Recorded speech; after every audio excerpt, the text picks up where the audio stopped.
My name is Tori. I identify as gender neutral, but I'm the trans feminine spectrum.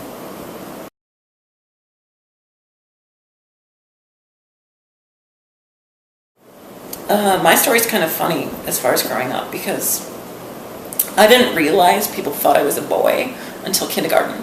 And I remember when everybody was going around in kindergarten and saying what they wanted to be when they grew up.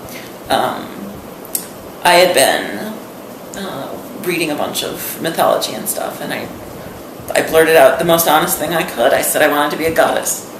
And everyone in my class, including my teacher, started laughing at me, and they said, you can't be a goddess, you're a boy.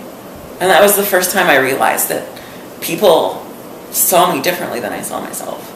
I'm the second oldest of 9, all with Y chromosomes, so I'm the only girl in the family. I kind of got put into a lot of feminine gender roles within my family earlier on.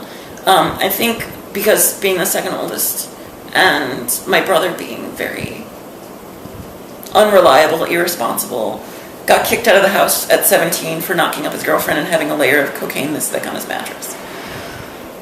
I was the one who always had to watch my younger brothers, and they ranged from 4 years younger than me to 20 years younger than me.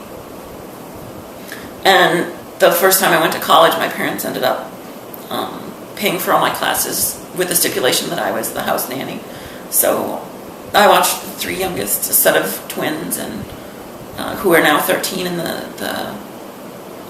the youngest who just passed away a couple years ago. I'm sorry to hear that. Yeah, my family got torn up quite a bit by that, and that was actually that was one of the things that drove me to get the courage to come out, because I realized life is too short to be unhappy.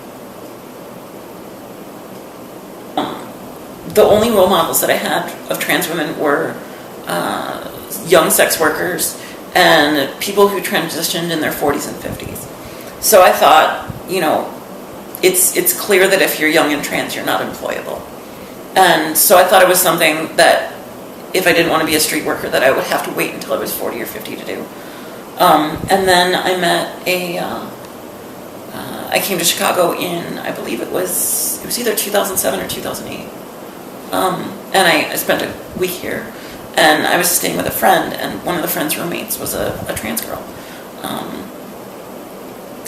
I'd been doing voice work already, and we bonded, and I was chatting with her, and I asked her a lot of questions, and it was really nice to have a role model who was, she was 23, she was well-adjusted, she was in a good relationship, and I realized that I didn't have to run from who I was.